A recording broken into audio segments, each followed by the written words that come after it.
Hey everyone, thank you so much for watching. This is the GOAT Movie Podcast. My name is Angel. I'm Julius. This is a show where we love talking about movies, television, comics, pop culture, and anything that we're passionate about talking about. And sometimes we have the privilege of having very special guests like our friend here, Gavin J Konop, writer and director of Spider-Man Lotus. Thank Gavin, you. how are you today? I'm doing good. Just taking in everything after the past week. The trailer, the reveal of the Green Goblin, the reveal of the battle damage suit, the amazing fantasy suit. It's just been crazy to see people's reactions and to see how people have reacted to it and everything. It's beyond what I expected. So I'm just trying to take it all in and process it.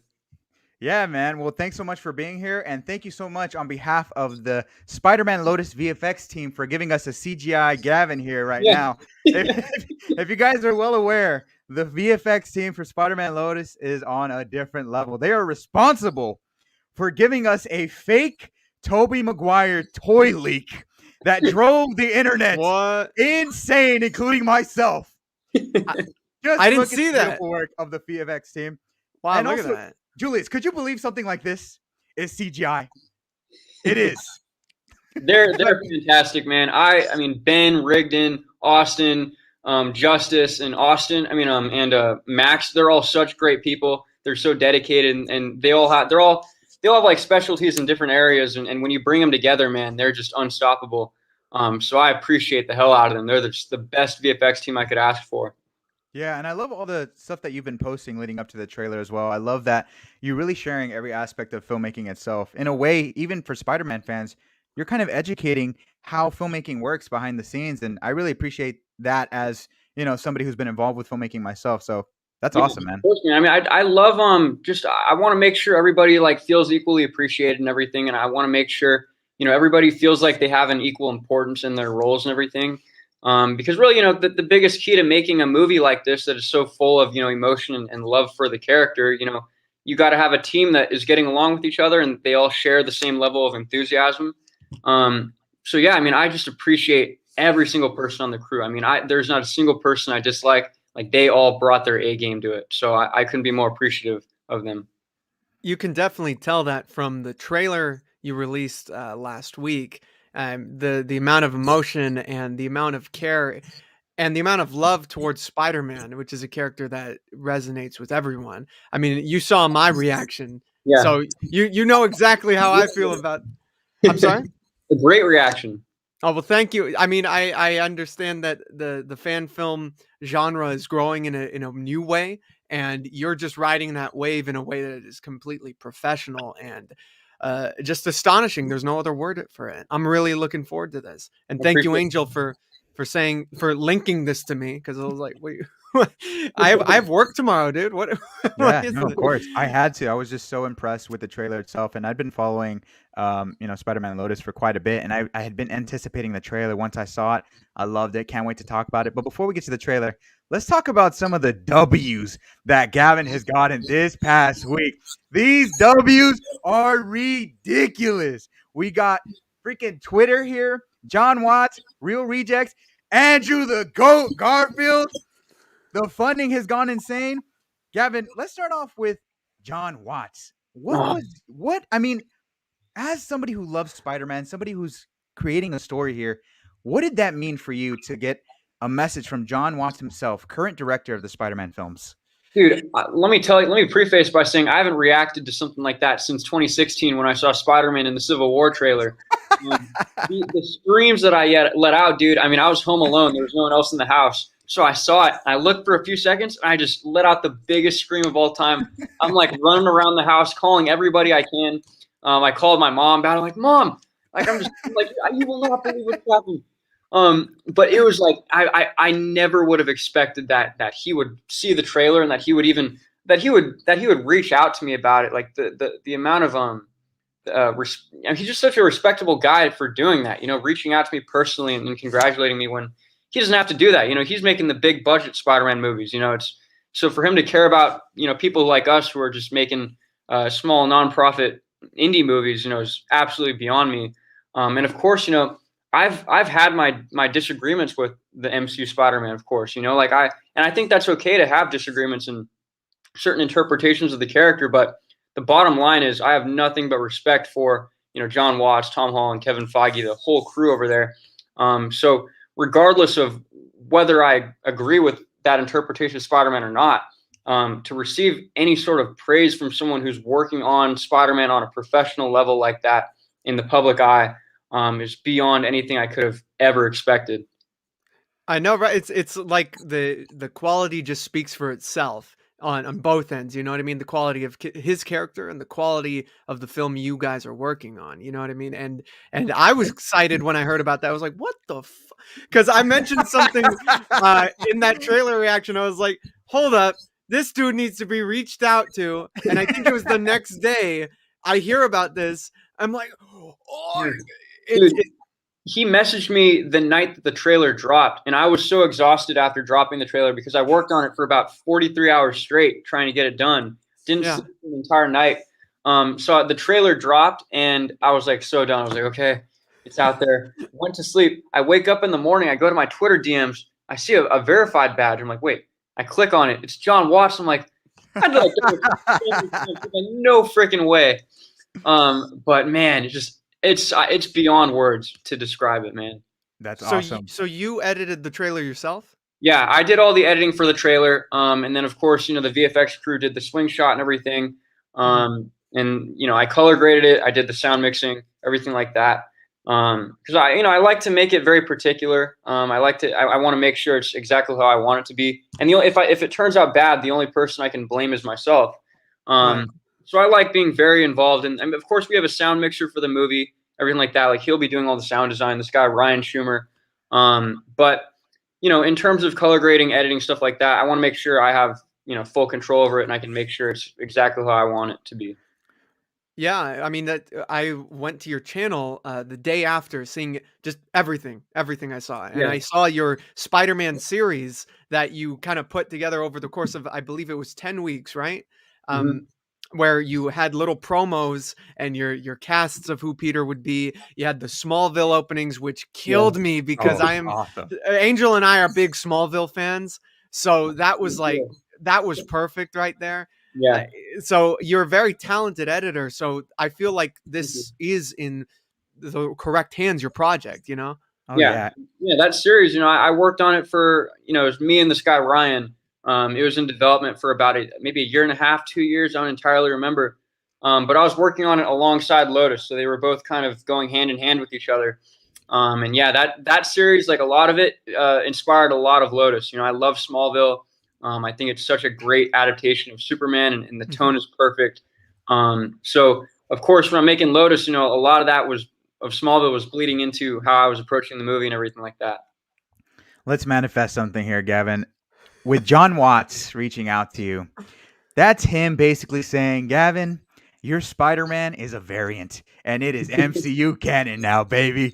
Let's go! Let's do it! Can you imagine? Oh man, I wouldn't even be able to believe it. Right? I'm just so I could happy believe for you, it. man. That suit is MCU worthy, bro. Seriously, it's amazing. And not just John Watts, guys. Not just the director John Watts, but the next few days, Andrew Garfield is on a special flight with Gavin's father, who's a pilot, and he knows about Spider-Man Lotus. Gavin, what did this mean to you as a fan? Dude, Andrew Garfield, like, let me tell you, I remember back in elementary school when the Amazing Spider-Man films were coming out. I was in, 3rd grade for the first one, 5th grade for the second one. I remember trying to emulate Andrew Garfield's mannerisms and act like him. Like my body movements, the way I talked, the way I moved and everything. I tried to replicate the Andrew Garfield Spider-Man. So of course, a lot of his version of Spider-Man, a lot of him as a person rubbed off on me throughout, my early life and everything.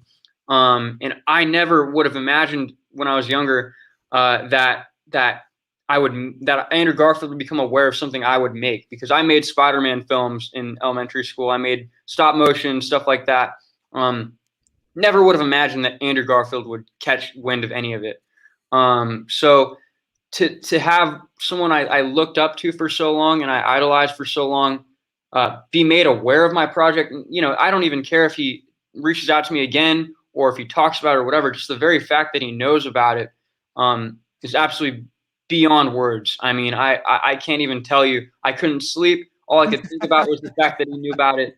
And just the coincidences are just so insane to wrap my head around. It's absolutely insane.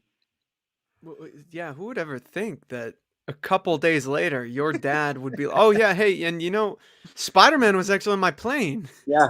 Yeah, it's just, dude, when I got the text message, my dad's like, "You'll never believe who's on my flight." I'm like, my mom was like, "Toby?" And then my dad was like, "Peter." And normally pilots aren't allowed to interact with celebrities and stuff. They're not supposed to bug them or bother them. My dad was like, "No way I'm passing up on this, dude. Like, no freaking way." Good on him. It's a good dad right there. Yeah, best dad of all time. I'm forever grateful for that. I had a father. He flew for Delta. Dude, that is so epic, man. Again, what another constant W. People calling you legends in the comment, man. You are a legend for real. Thank you. Spider-Man Lotus just released this at 12 o'clock, a new look at the amazing fantasy Spider-Man suit. Julius, what were your first thoughts when you saw this? I lived like this when I saw it, dude. That's wet. Cut back to that picture.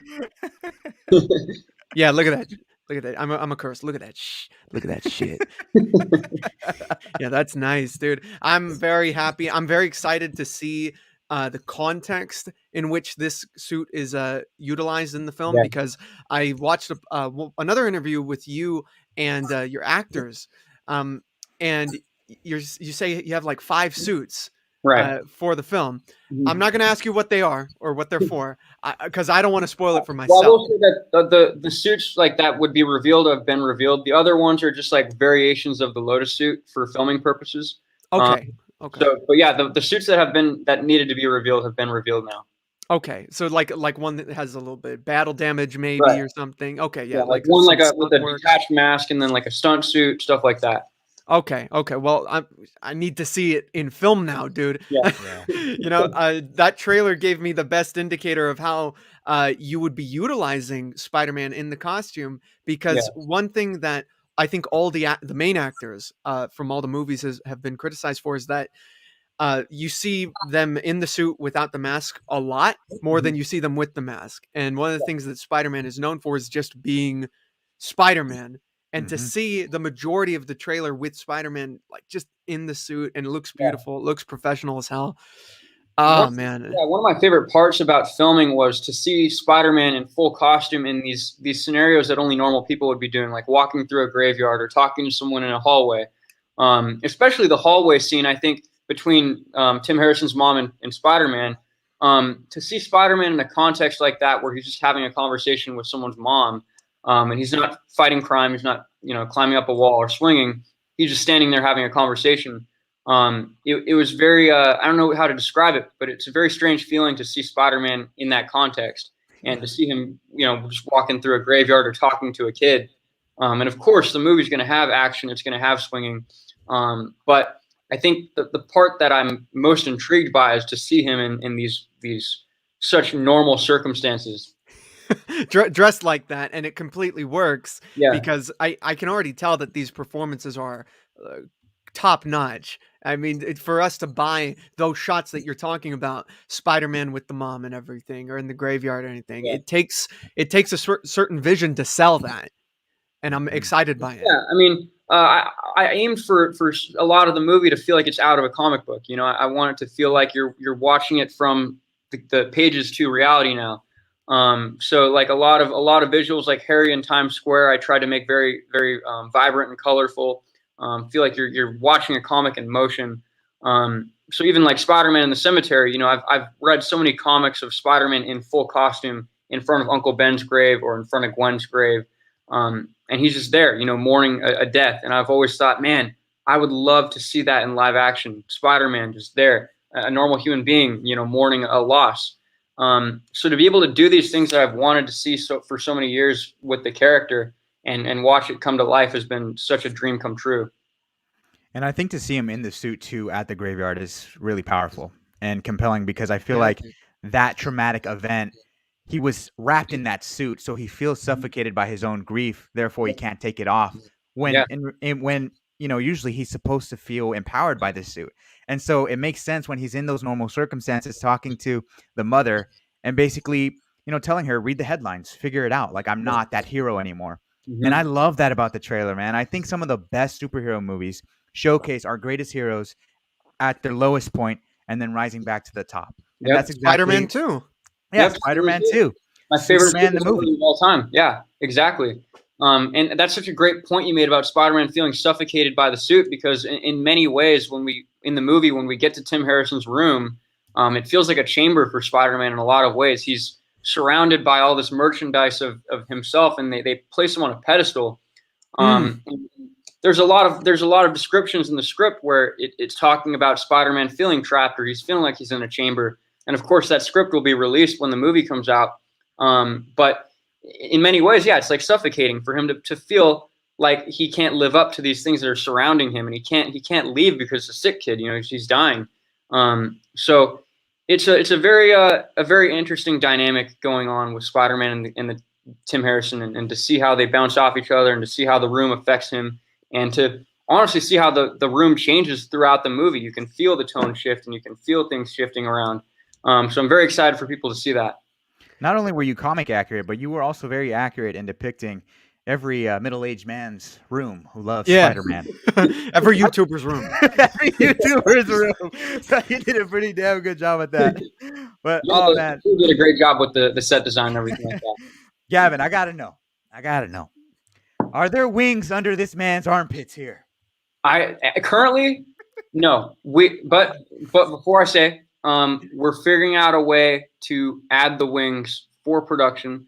They were originally going to be part of the suit when they were making it back in May or June. But the production was going so fast that we all forgot about the wings, and it shipped. And we're like, oh, we forgot. So we're figuring out a way to add the wings now. It's not a guarantee. We're figuring out the practicality of it, but we're trying. I'll confirm here. We're trying our best to get it to happen. Thank you, dude. Is that for the December pickup shoots? It'll be like in the winter, so like December through February, kind of like that window is when we'll be doing a lot of the additional photography. Do it, man. Give me Yeah. the wings, man, please. Yeah, man. You got this. You got this. Do it for Andrew. All right, guys. Now let's talk about the trailer briefly before we get to our personal questions to Gavin. The Spider-Man Lotus trailer dropped the other day. Julius, what were your initial thoughts on this? What worked about this trailer? What felt different about this version of Spider-Man? Well, it's actually a word that Gavin just used was independent. This felt like the most art house Spider-Man film we'd ever seen. And it's unique in that anyone who watched my trailer reaction knows that I was immediately impressed because I didn't know what I was going into. Frankly, I wasn't familiar with the project or your channel beforehand. So I just went into this completely blind, and just seeing the shots first, I was just like, oh, okay, this isn't a regular fan film. This is right. Exactly. Yeah. No, yeah, go back to it. Go back to it. My God, that is cinema.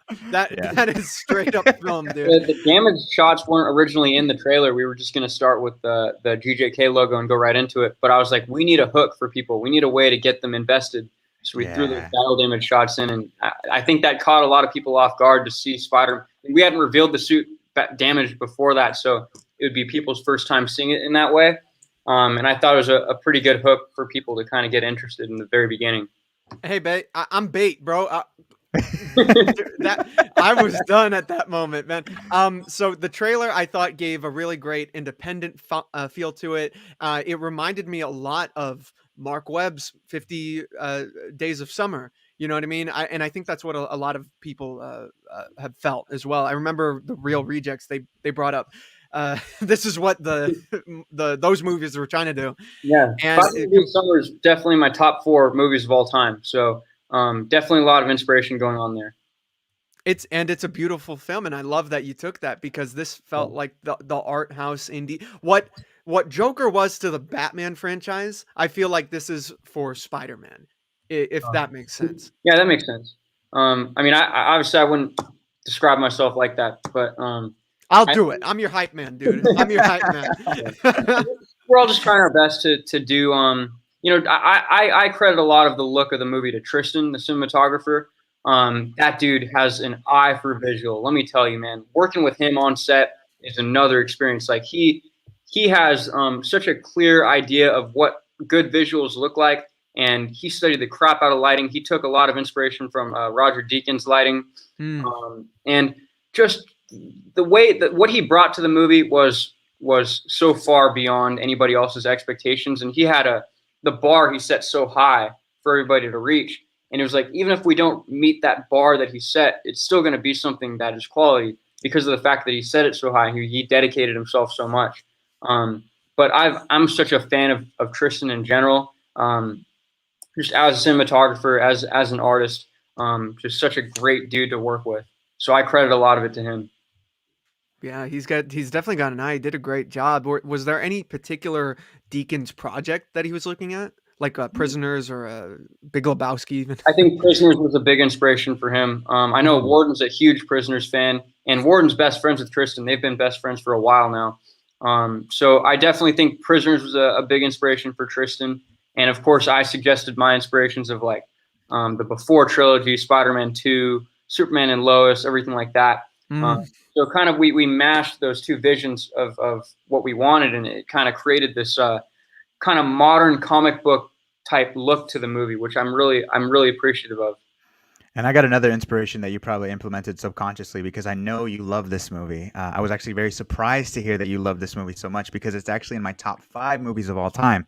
When I saw the trailer for Spider-Man Lotus, I was like, yes, this is exactly what I want to see. I want to see a dramatic take on the Spider-Man Blue story. It's my favorite graphic novel of all time. I've always wanted to see Spider-Man deal with such a traumatic event that is almost hard to remove himself from, but he overcomes it. He overcomes it not just through himself, but also through his other relationships, like with MJ. Right. Love this dramatic take. It's very melancholic and very familiar to Eternal Sunshine of the Spotless Mind. Which, come on, Gavin. I mean, I love Eternal Sunshine of the Spotless Mind in my top 5. Spider-Man 2 in my top 3. I feel like you have a beautiful blend going on here. I've wanted to see this character through the lens of something in the same tone as Eternal Sunshine of the Spotless Mind. Looking back after seeing the trailer in hindsight, do you feel you definitely infused some of those tones and themes? I think without a doubt. I mean, Eternal Sunshine of the Spotless Mind is my favorite movie ever made. I don't think anything's ever going to top that movie. So, I mean, when it comes to describing love and when it comes to analyzing love, Eternal Sunshine is such a massive inspiration for me. And it does it in such a candid way and such a human, grounded way. And it's so bittersweet. It's such a bittersweet movie, and I love bittersweet stories, and I love how bittersweet movies feel to watch. And I mean, infusing that in this movie because in Eternal Sunshine you're dealing with these two people who are no longer together. Of course, the context is very, very different, but the way the movie presents human emotion and the way it presents human flaws definitely inspired the crap out of me with this movie. And you'll see one of my favorite scenes in the movie is when Peter is watching the video of himself and Gwen on the computer, and Harry and MJ are recording. The way that scene makes me feel is how Eternal Sunshine makes me feel, and it's hard to describe how that works or how the pieces connect with each other. But they bleed so well into each other, and they inspire. It inspired me so much, and a lot of the scenes of Peter mourning in the movie or Peter looking back on Gwen are so akin to how I remember feeling watching that movie, and I'm trying my best to replicate those emotions. Yeah, and it totally worked, and I think it's genius, the comparisons between the two, because I think the similarity you can find is both of the main characters, Eternal Sunshine of the Spotless Mind and Spider-Man Lotus, they've lost something, and they're either trying to forget it or hold on forever. But we learn at the very end that if you go to the extreme on either side, you're going to destroy yourself eventually. You got to find a perfect balance. You got to find a perfect, healthy balance. And imperfections and errors are okay, but as long as you try to take care of each other or oneself, everything's going to be all right. Everything's going to be all right, basically. So I love that, man. It's amazing. And not only that, not only was it emotional, not only was it inspiring, triumphant, we see his greatest fall. We see him struggling with it, but we see him climb back up and give this kid a hug. It felt like Spider-Man gave us all a hug here. And finally, once he gets that advice from his mother, we see the hero come back. And that, my friend, is how you do a trailer. I tried my best to kind of tell a story through the trailer and kind of have that tone shift. That I think this is the best representation of the movie itself.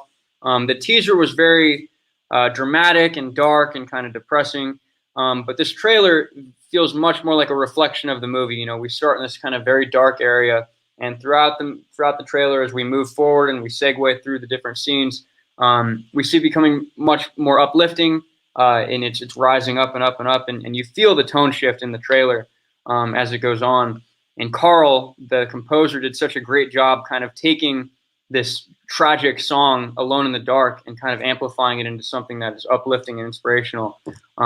So I love how it turned out. I think it's the perfect reflection of how the movie will turn out. I'm curious, Gavin, what your writing or who rather your writing influences were when approaching this project specifically. Yeah. Was it like comic book writers specifically, film writers? Like what was going through your head? In terms of writing, my biggest inspirations were, for starters, Alfred Goh and Miles Miller. They wrote not only they're the showrunners of Smallville, but they also wrote the best parts of Spider-Man 2. So they were massive inspirations to me. The way that they add depth to their characters and they connect characters into everybody's connecting into a central theme and bubble. And you know, in Doc Ock and Spider-Man 2, you know, there's Greek mythology connections to him, and they're down to Icarus and Daedalus flying too close to the sun and becoming too ambitious and letting your ambitions consume you. Lex Luthor in Smallville, all the comparisons to Nietzsche, the Ubermensch, or the Superman, the Nietzsche understanding of him, and Lex's comparison to that, and his comparisons to Prometheus. It goes on and on. But their way to add their ability to add depth to characters and add so much nuance to them was such an inspiration to me in terms of how I was connecting characters together and how I was trying to connect the plot in one. And my second influence was J.M. DeMatteis. J.M. DeMatteis. I don't know how to pronounce it entirely, but he wrote a lot of Spectacular Spider-Man in the 90s. He wrote Child Within, my favorite Spider-Man story, and he also wrote Kraven's Last Hunt, one of the best Spider-Man comics of all time. Okay. And he's in the same boat as Al Goh and Miles Miller, you know, in their ability to connect everything into a central theme and make the characters feel like they all have importance, and everybody feels like they have a purpose in the story. And when you kind of look at the subtext and you look at how everything's connecting, the movie feels a lot more fulfilled. So those were my biggest inspirations, without a doubt. I love that. I love that. I'm an ultimate Spider-Man boy. Bendis and Bagley were my guys growing up. So I love hearing that Spectacular did that same thing for you. And here you are with a film. Yeah. Yeah. And I love the precursor too, the Spider-Man series. Now I got How to Save a Life in my head, like forever. I get that song and I think of Spider-Man in my head. But the final button of the trailer had the Green Goblin. This is not a Spider-Man Lotus leak, but I had it here for reference. Yeah. The Green Goblin shows up, or he doesn't show up, but you hear his voice, you feel his presence, and it's a wonderful cackle. Julius, what did you think about this reveal? Well, that's another inspiration that we have to bring up is the 90s animated series. I mean, the theme from what I've heard is a take on the 90s animated series, and the voice of the Goblin reminds me exactly of the Goblin in the animated series. Yeah. It's the voice, the cackle, everything about it. Spider-Man. Yeah. Like, oh my God. The way we approached it, you know, originally when his name is John Salandria, great guy.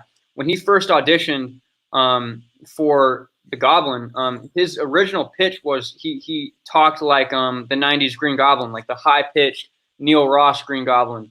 And I thought, this is really good. It's a spot-on impression, but would it be taken seriously for a movie so grounded and dramatic? So I thought, okay, Steve Blum in Spectacular has such a deep and kind of raspy voice to him. And then, of course, Willem Dafoe has a deep and raspy voice. So I thought, what if you take the inflections of the 90s Green Goblin and the mannerisms of the 90s Goblin and apply the tone of the Spectacular Goblin and Willem Dafoe? So we get this kind of mashup of three versions of the character to create a version that works for live action but still feels very much like the comic books, the kind of overdramatic, campy character that we know him as. and which I feel like I want to embrace the Goblin and in his fullest form. I don't want to change him or modernize him. I want to add context to why he is the way that he is, or why he is this way in the comics, and try to translate it into live action in a way that's mature and believable. So the Goblin's been a very interesting process. Well, I thought it was a wonderful reveal. I wasn't expecting a lot of action scenes. I wasn't expecting the Green Goblin to show up. I wasn't expecting, Spider-Man to fight Green Goblin, because I came into this with how it's presented. This is a character-driven story on Spider-Man trying to overcome his feeling of guilt. But since we got the Green Goblin coming in, it makes my excitement for this project much more hyped. And I hope you guys really do get to nail Green Goblin, because so far you've got the character down of Spider-Man. Now let's see his greatest foe in action. That suit is gonna be. You have no idea. You have no idea, man. I've seen I've seen the early designs, and I've seen the concept art. I've seen the 3D projections. Oh my god, dude! It's gonna be insane next to the Lotus suit. I cannot wait. It's gonna be the suit we've been waiting for since the Defoe. We're gonna Photoshop Defoe in the suit, aren't we? It looks beautiful. It's everything I wanted. I can't to reveal it. I'm going to be on the edge of my seat. I'm not going to be able to hold my excitement. Awesome. Well, we're going to be waiting for that day, man. Yeah, we're just really glad that you're a fan, just like us. I want to ask you, Gavin. In the trailer, Spider-Man says, "I will always be Spider-Man, not because I have to, but not because I want to, but because I have to." Mm-hmm. For you, what's a moment in your life where you were assured, "I am Gavin J Konop, not because I want to, but because I have to be a writer-director"? I think a lot of the time through high school, or a lot of time through middle school, I've studied on what storytelling really is, and what it would really mean to people. Because a lot of generally when people think of storytelling, they think it's an escape from reality. It's just an escape from the real world to kind of ignore our problems or brush them aside. But throughout high school, I started to learn that in many ways, fiction kind of provides a magnifying glass on the real world, and it helps us with the real world. And when I started to analyze that and I started to figure that out, I thought, well, if I want to be a writer and director, if I want to be a storyteller, it needs to be with the intent of either changing people, inspiring people to be better, or providing another point of view or perspective on the world that they may not have thought of before. And when you kind of understand that the power of storytelling is to change people or to provide empathy, because in a lot of ways, you're watching characters that they're going through things that you're not necessarily going through, or they are going through it. It's relatable or not.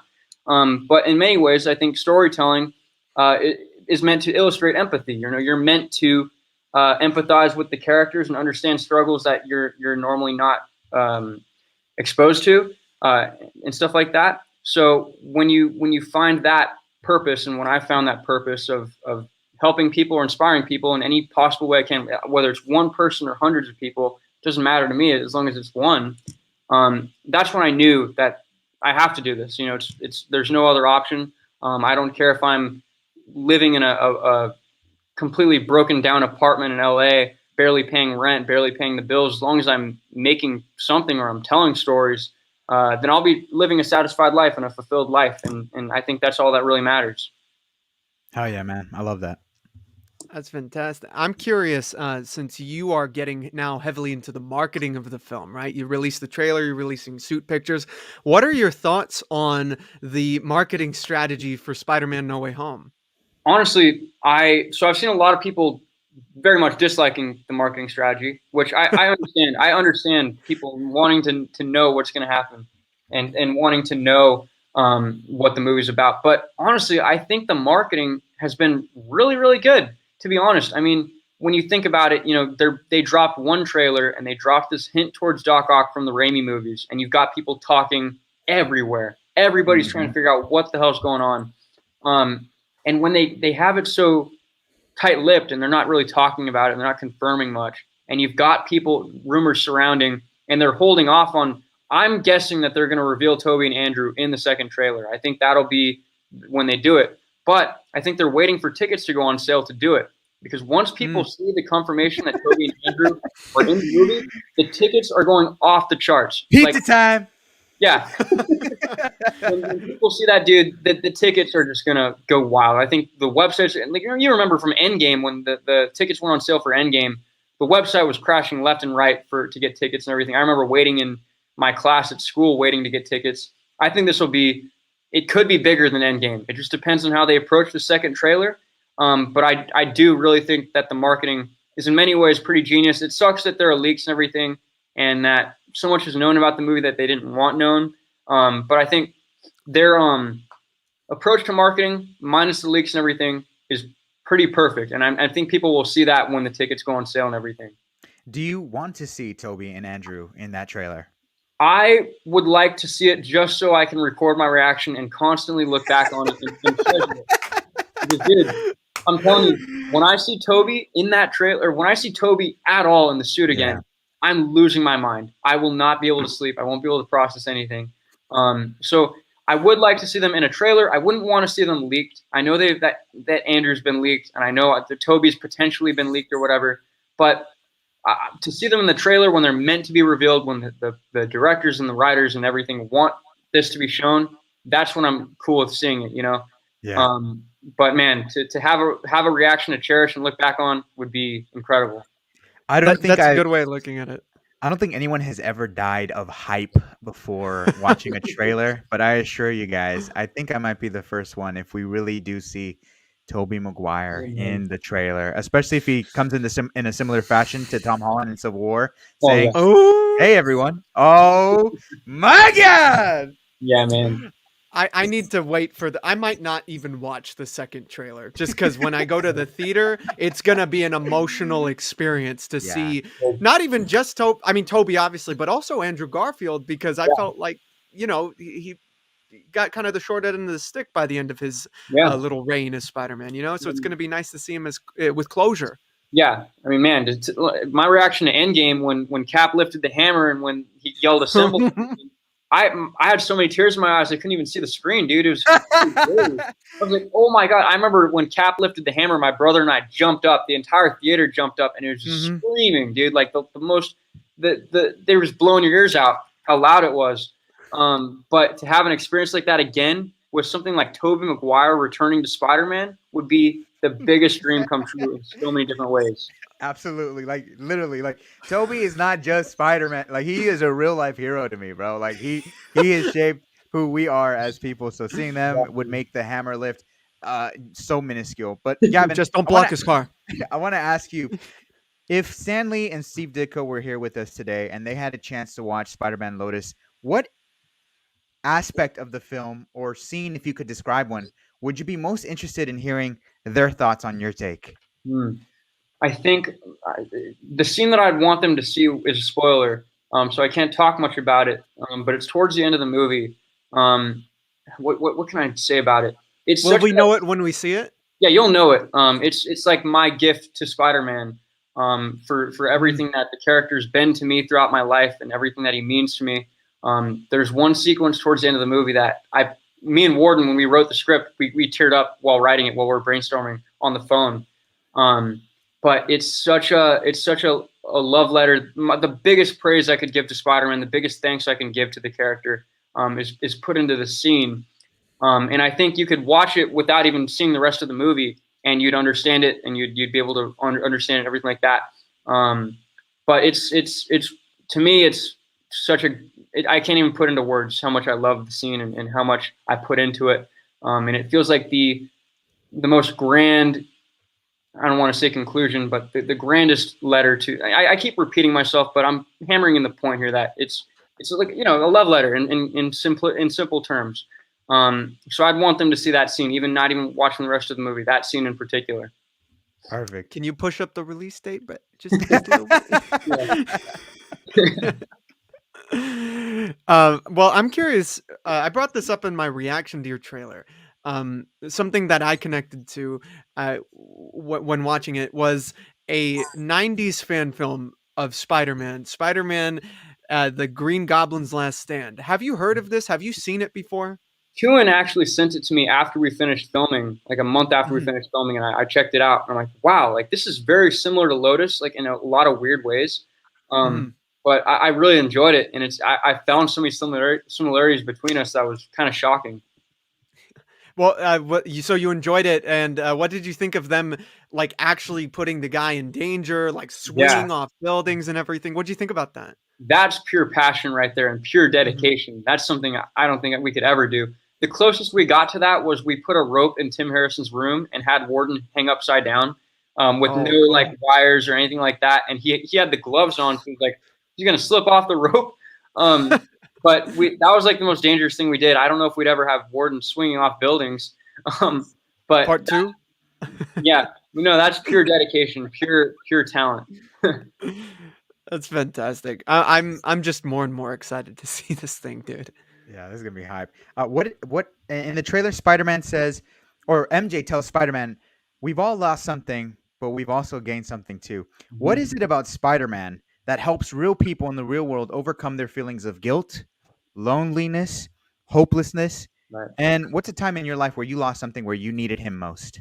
So I always put into terms of what makes Spider-Man different from other superheroes, and I've tried to figure it out for years now because there's something about him that just isn't the same as everybody else.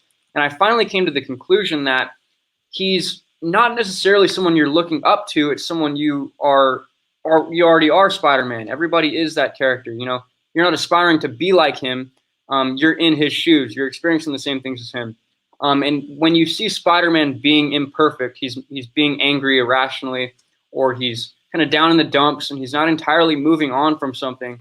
And he's making mistakes. You know, he's doing things that aren't agreeable, and the audience might be like, "Well, this is not the most rational thing to do."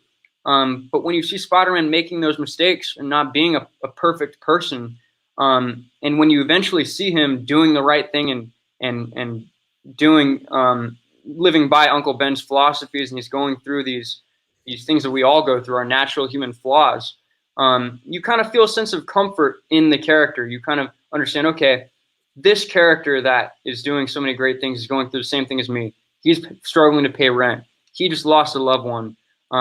He was late to work. Something like that. Simple things like that is something that sets him apart from everybody else. And you know, you have Superman who is inspiring. You aspire to be like Superman. You know, that's the person you want to be.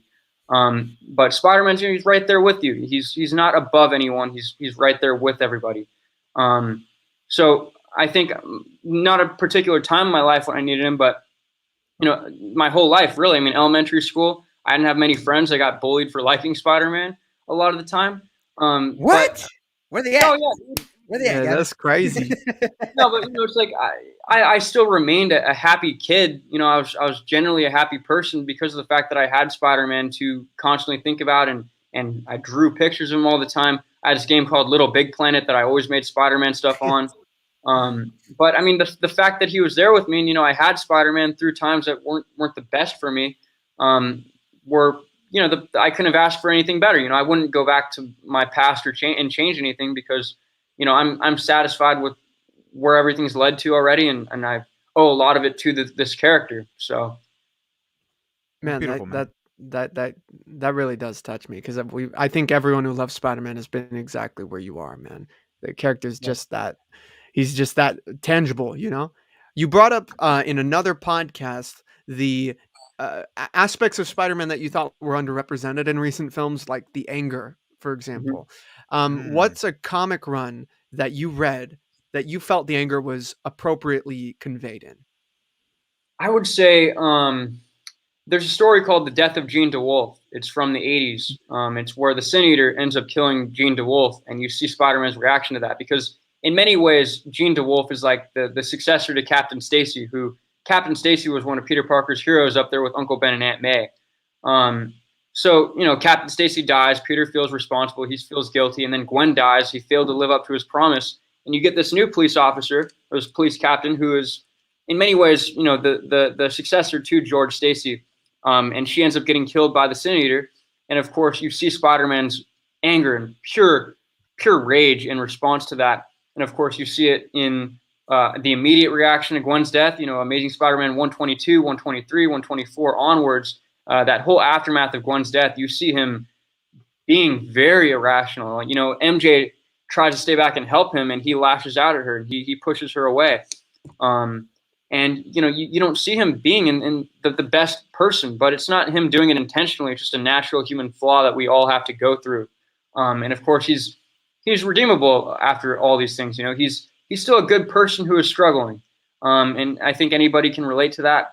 And of course, there's so many story arcs I can name where Peter Parker's being a complete irrational dude. He's getting in fights with the Fantastic Four. He's getting in fights with the Avengers. The very first Spider-Man issue of all time, Amazing Spider-Man 1, he gets in a fight with the Fantastic Four because they don't want to pay him. He's like, well, where's the money at? And they're like, so he tells them off. He's like, I'm way better than you guys. Whatever. He gets in fights with the Avengers. He gets in conflict with Iron Man. In Marvel Team Up 48, he gets in an argument with them. He's like, oh, you guys need to back off from my privacy, blah, blah, blah. He's constantly doing things that are like, the audience is like, well, why? What is going on here? Like, you could handle this way better. But I think part of the key is the fact that he's not thinking straight, and eventually by the end of a story or something like that, he'll learn a lesson, and he'll be able to become a better person. A big thing about Spider-Man is growth. You see him as a kid. He's 15 years old. He gets powers, and he uses them to make money. He uses them selfishly, and he pays the price for it. And he's constantly trying to do better. He's constantly trying to redeem himself. And you see him grow from this 15-year-old kid who doesn't know a thing about responsibility to a married man by the end of, obviously they retconned it, but generally Spider-Man becomes a married man who is responsible, able to handle a life, and is ready to handle a kid. And then the editorial at Marvel, of course, shut that down. The merit in Spider-Man still remains in that idea of growth, constant growth from a kid to an adult and becoming a responsible human being is very key to the character to me. How does it feel to know that your film will be the first exposure for kids and people across the world? It's hard for me to take that in or put it into perspective, because Spider-Man 2 and Spider-Man 3, the whole Raimi trilogy, guided me so much as a kid and drove so much of what I did. I remember on the playground, I'd reenact the Spider-Man 3 video game scene by scene on the playground during lunch and stuff like that. And indirectly and subconsciously, the messages from those movies were ingrained in my mind. I'd been learning them throughout my childhood, and it was unconscious. I wanted to do the right thing because Spider-Man was doing the right thing. And that's something that, as a kid, you don't really acknowledge, but you grow up and you start to realize, okay, this very much rooted a lot of who I am, and it very much shaped me. So to think that I have the ability to influence anybody in some sort of way, in the way that Spider-Man had already influenced me as a kid, is, again, it's beyond words. I can't accurately describe the emotion that makes me feel without almost undermining its importance. So it's something that is just, like I said, so far beyond words and hard to process overall. Well, I hope the message that everybody takes away, because I've certainly got it just from this trailer alone, is the capacity for good rests within us all. Love that. I love that as well. You'll see it in Harry, MJ, and Peter, and Tim, and everybody connects in the movie. Everybody's got some sort of role and purpose. So I'm excited for that to unravel.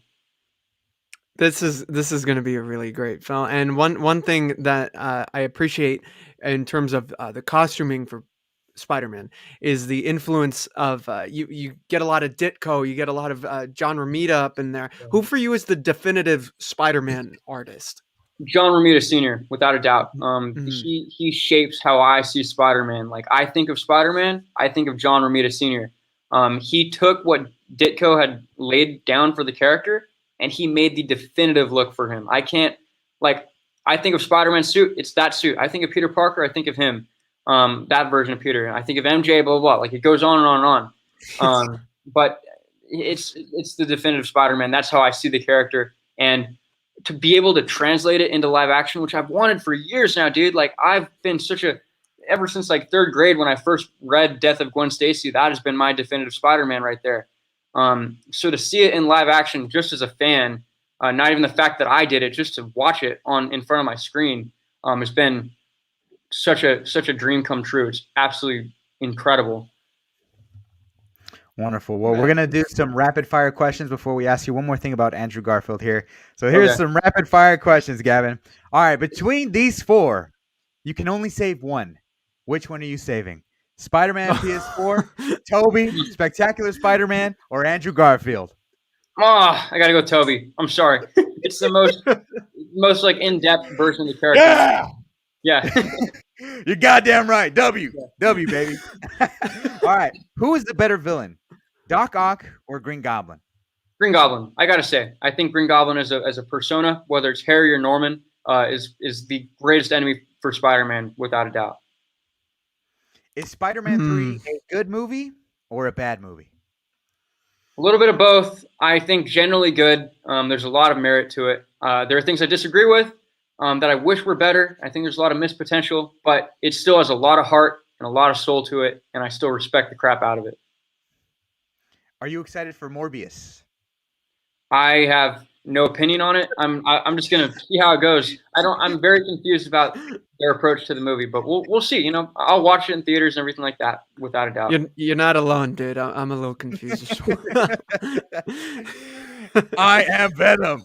Oh no, never mind. I'm more. Just kidding. Yeah. I don't know. I don't know what universe it's set in or who the characters are. I don't understand any of it. I'm right. Joker. You have to choose to watch Into the Spider-Verse 2 or play Spider-Man 2 PS5. Which one you going with? Ooh. I gotta go with Spider-Man 2 PS5. I loved the first game, and I trust Insomniac a lot. And of course, I'm a big fan of kind of well, they both have like not solo Spider-Man, but I love Peter Parker focused stories and everything. So, you know, I think the Insomniac sequel definitely has the edge for me. Perfect, man. Yeah, same here. Those are all the rapid fire questions. Julius, take it away with our last topic, Andrew Garfield. Yes, sir. Andrew Garfield, once again, if you could get to that picture again, Angel, because that is an iconic photo. Yeah. This will be in the behind-the-scenes documentary of the film. Obviously. Right here. This is fantastic. As many people know, we are going to be starting a series within the days of No Way Home's release, the journey home, as it were, and we're going to be talking about each film. And I just want to get your opinions real quick about the Amazing Spider-Man from 2012, the Andrew Garfield Amazing Spider-Man. And Lotus felt like the best of Mark Webb's portfolio, which was, is it 50 Days of Summer or 500 Days of Summer? 500. Okay. I got to add 450 to that shit. 500 Days of Summer. It felt a lot like that in terms of tone and emotion. And Right. I'm very excited about the wit, because Spider-Man is a very fun character as well. What were your thoughts? Because you said you based a lot of your persona back in the day on Andrew Garfield. What were your thoughts on the idea of Spider-Man being rebooted from Maguire to Garfield?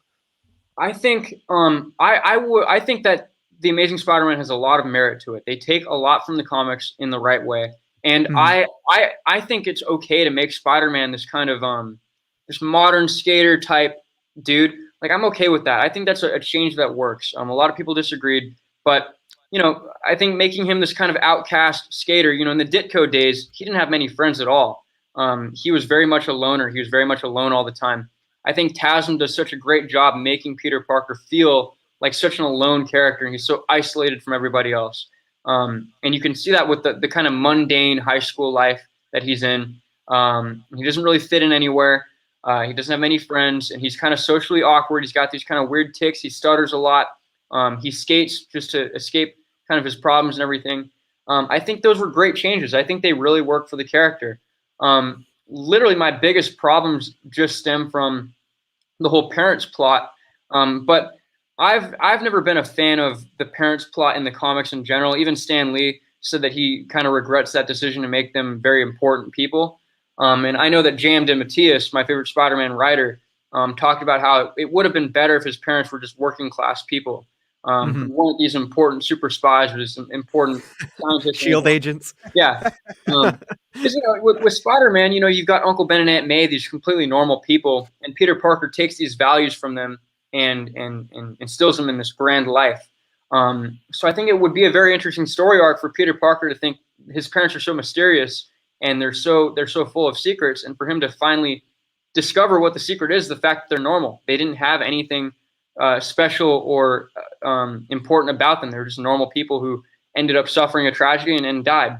I think I'd prefer that approach to the character of Spider-Man. I think it fits in line with him to find out, wow, my parents were nothing special at all. They were just people who loved me, and they died in an accident. I think that's how the canon for my Spider-Man would be, is that his parents aren't these huge people. You know, they're just, like I said, they're normal. So I think that's my biggest problem, along with I think Lizard could have used more depth. But I thought that the interpretation of Spider-Man, the character himself, was done well. I think the changes were respectful. The other thing I didn't really like was Captain Stacy. I think it's okay. Dennis Leary. Yeah, I mean the casting's fine, but the writing, I like it better when Captain Stacy's like the only police captain in the entire city who believes in Spider-Man. You know, the entire police force is after him, and Captain Stacy is one of the only people who believes in him. I prefer that approach.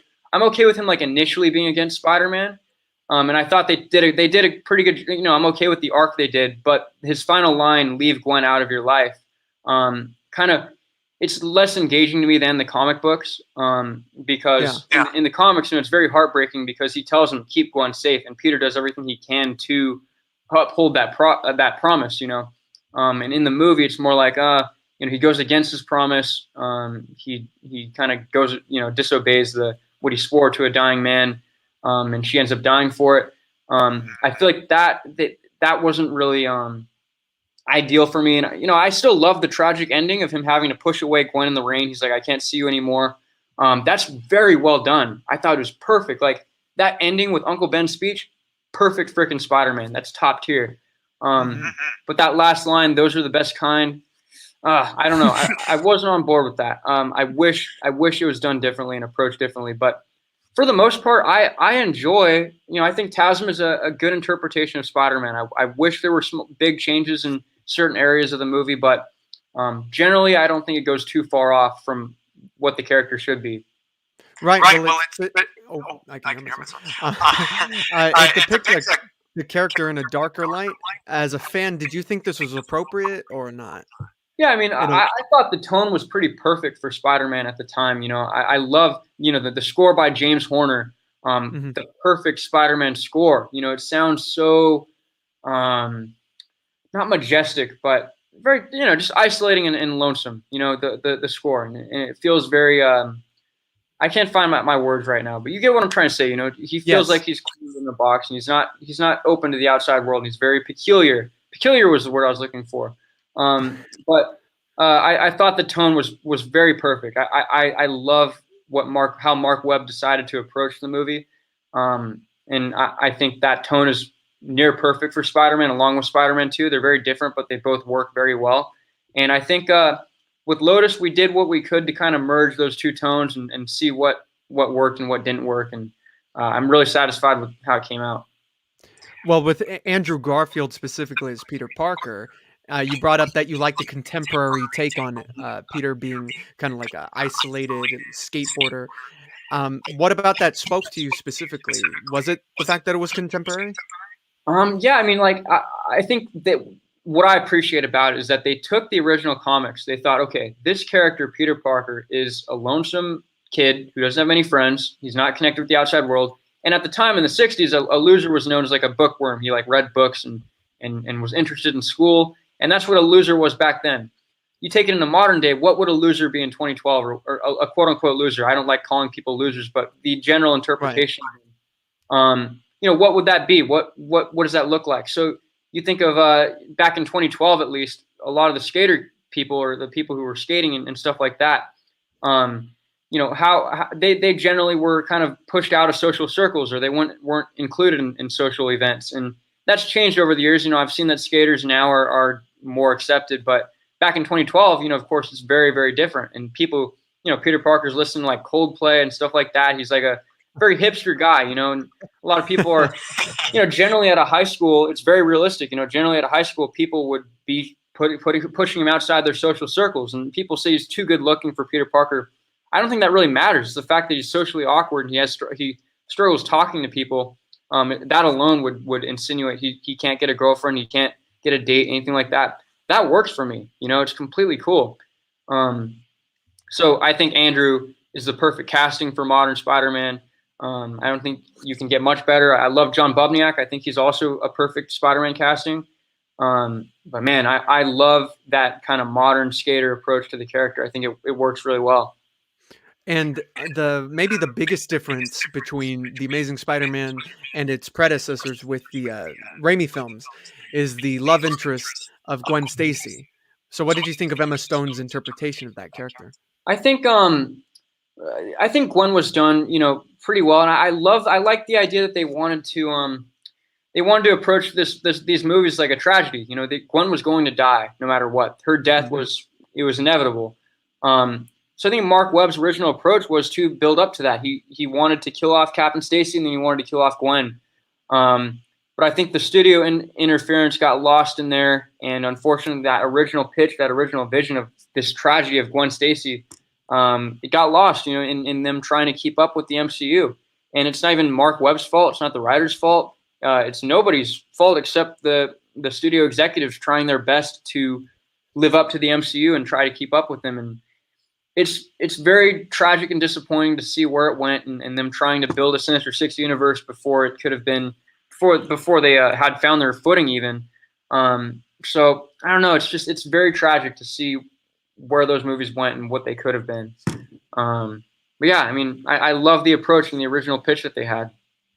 Yeah, there's definitely potential in that first film, for a large franchise. Oh yeah. And this is going to be the last question, because I could talk to you all day. You could talk to us all day about Spider-Man, of course. Yeah. But do you think specifically Garfield's Spider-Man will be redeemed in Spider-Man No Way Home? I don't know if there will be enough screen time to change his character. But I think in the public eye, I think people will turn around on Andrew Spider-Man. I think in many ways, this movie, if it's done right, could unite Spider-Man fans together in a lot of ways. But it has to be done right. If they make some sort of change to Tobey that people disagree with, expect nonstop war for the rest of Spider-Man's existence. So I'm sure they were very careful with it. I'm sure that they made sure that they were paying justice and respect to these characters. So I think as long as they keep the characters how they were and how people remember them, this movie could do a lot for the public's interpretation of Spider-Man. It could do a lot for the community as a whole. So I'm cautiously very excited for it. Well, you just brought up Tobey, and real quick, do you want to see Tobey be a variant for Uncle Ben? Tom's Uncle Ben? I think it's harmless. I don't like, a lot of people have gotten angry about it, but I think it's no big deal. If they do it, they do it. It doesn't harm the Tobey interpretation of the character in any way. So I think, if they do it, cool. If they don't do it, then cool. It can go either way. I personally want to see it. Organic or mechanical web shooters? Mechanical, all the way. Yeah! All right, guys. Well, that's all the time that we have today with Gavin, writer and director of Spider-Man Lotus. Gavin, thank you so much for sharing an hour of your time with us, man. This has been an absolute blast. Where can people find you online, and where would you like them to go fund Spider-Man Lotus? So you can find me on GJK Central on Twitter and Instagram, and you can find me GJ Konop on YouTube. And then you can find the Indiegogo for Spider-Man Lotus on the Indiegogo page. You just look up Spider-Man Lotus. The funding will end at the end of November, and then we'll be getting ready to film the Green Goblin sequences and many more sequences in the winter with the donated money. So keep an eye open for that. Get ready for more reveals, not this month, not anytime soon, but they will be coming. You'll get another week like this at some point in the future. So yeah, that's all I have to say. Thank you guys for having me on. It was a blast. You guys asked great questions, great hosts and everything like that. So appreciate it. Thanks so much, man. Well, you have a good one. Julius, do you have any last things to say to Gavin, and where can the people find you? You can find me right here at the Goat Movie Podcast. Please donate to this project, and maybe we'll get Venom in like a lighter reshoot. An additional perk. Yeah. All right, guys. You guys can find me, Goat Movie Podcast, YouTube, and on Twitter at Goat Movie Pod, at Blu-ray Angel. Thank you so much for watching. With great power comes great responsibility.